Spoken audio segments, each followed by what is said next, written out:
O presidente da CPMI, ainda sobre o assunto? Então vamos lá.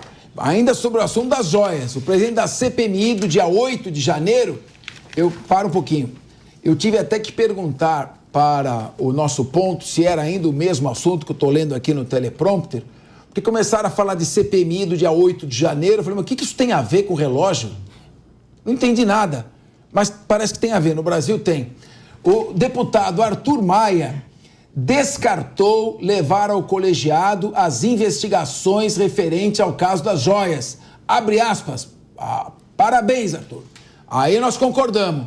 Se querem fazer uma CPMI para discutir joias, que façam outra. Fecha joias.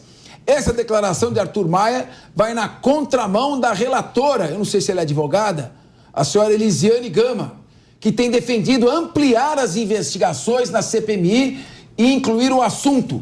Base e oposição divergem sobre a possibilidade das quebras de estilo bancário de Bolsonaro e de Michele. Eu vou voltar com o Nelson Kobayashi.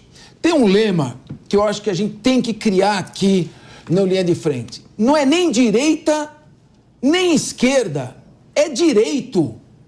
Eu pergunto para você, o que a Constituição diz sobre CPI? CPI não tem que ser instaurada sobre fato certo e determinado? Agora a CPI virou devassa.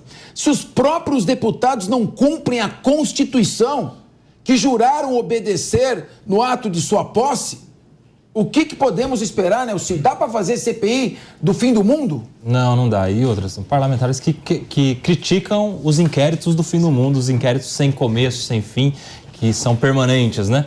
E a CPMI também é uma comissão parlamentar de inquérito, nesse caso é mista, é de senadores e deputados. Só que essa crítica do presidente da CPMI, do Arthur Maia, ela é até intempestiva, porque ele mesmo, na condição de presidente, já chamou muita gente para ser ouvido nessa CPMI que nada tem a ver com os atos do dia 8.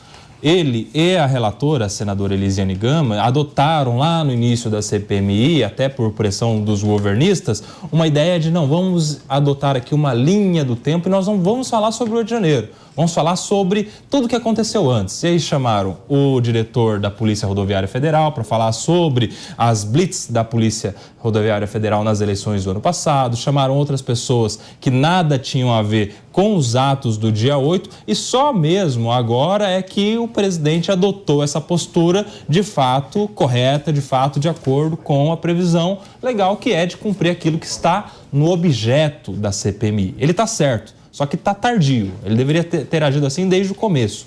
A CPI ou as CPIs, inclusive essa CPMI, elas têm um objeto muito bem definido quando no pedido de instauração. 1/3 dos parlamentares fazem o pedido para se investigar determinado fato ou determinados fatos conexos, correlatos. E neste caso, os fatos seriam exatamente os fatos do dia 8 de janeiro.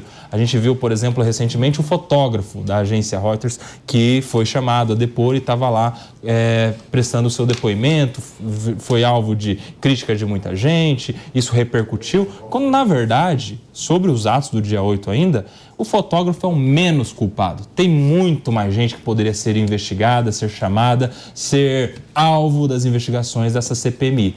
Algo muito parecido aconteceu agora na CPI do MST, que nós tivemos também um desvirtuamento do objeto inicial. Ainda bem lá que reagiram o presidente e o relator, o Coronel Zucco e o Ricardo Salles, para deixar de mão essa CPI, não vão pedir a prorrogação, porque se ela prorroga, é capaz até de inverter a coisa e daqui a pouco a CPI do MST está investigando e punindo fazendeiro, proprietário de terra e produtor rural. Isso é o punir a vítima, culpar a vítima, só que do bem, né? Salles foi estratégico. Então, assim, infelizmente isso é algo corriqueiro, né, Capês? Não é só na CPMI dos atos do dia 8, não. São nas CPIs que a gente vê esse tipo de coisa acontecendo. Querido Marcelo Suano, você foi um dos que apoiou a criação desta CPMI para dar transparência à investigação, para que ela não fosse sigilosa e se descobrisse quem está por trás desses atos, quem se omitiu, tendo a obrigação de tê-la evitado. Mas esse Congresso Nacional, essa legislatura está mostrando um baixo nível dos deputados, não? É chupetinha daqui, é briga dali, é uma baixaria total. Será que eles se lembram para que serve uma CPI? Eu acho que não.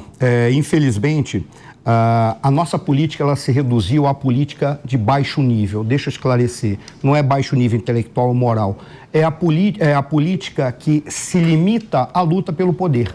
Porque a luta pelo poder faz parte do processo político, mas não se esgota nisso. Aquele que acha que se esgota nisso porque Maquiavel supostamente falou, Maquiavel nunca disse isso. Faz parte do processo. Há outros elementos, mas infelizmente se limitou a isso. Pelo fato da nossa política estar limitada à luta pelo poder, o que nós estamos vendo na CPI? Apenas, ou na CPMI, em ambas, tentativas de minar a CPI, que está funcionando, porque estrategicamente ela foi muito bem desenhada e costurada pelos dois principais personagens, que são o Coronel Zucco e o deputado Salles. O Salles é brilhante. Os dois costuraram de uma forma tão grande que o governo tentou quebrar, minar para prorrogar. E eles estrategicamente corta. Porque se prorrogar é exatamente isso, vai chegar e não, olha por qual razão que invadiu. Coloca os produtores, na realidade os proprietários de terra, na cadeia. Por quê? Porque eles estão produzindo, não é para produzir. Tem que ficar sem produção, porque assim a gente invade e faz de conta que nós somos vítimas da sociedade. É possível. Estrategicamente eles bateram. Depois nós vamos pegar na CPMI. A CPMI ela não era só necessária, ela é essencial para trazer a realidade para a sociedade brasileira.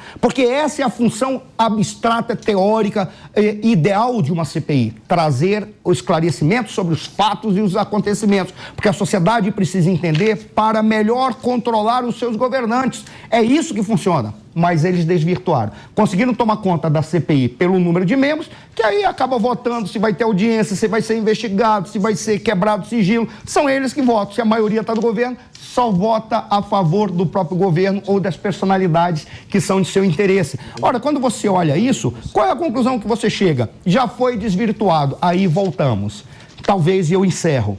Realmente se reduziu a uma política de baixo nível, mas o grande culpado disso não é apenas as personalidades que lá estão, é também o próprio sistema político. Já estou há quase 25 anos trabalhando, ou lutando, ou chorando para uma mudança desse sistema político. Não dá mais para esse sistema político continuar. De todas as coisas que poderiam ser inventadas, isso é o que há de pior. Não é parlamentarismo, não é semipresidencialismo, não é presidencialismo, não é monarquia, não é república, não é nada. Só tem um termo que explica o nosso sistema político, que é um termo inventado por nós brasileiros. É esculhambacismo. É isso que nós somos com esse sistema. Olha, só para justificar aqui a revolta, o inconformismo do Marcelo Suano, e é que a gente fala sempre em cima de fatos. Então, tem uma CPMI que investiga os atos que ocorreram no dia 8 de janeiro e querem trazer o assunto de joias, de presentes. Então, eu vou ler para você que está nos acompanhando, se tiver com o Google por perto, põe Constituição Federal, artigo 58, parágrafo 3º. Vou ler para você.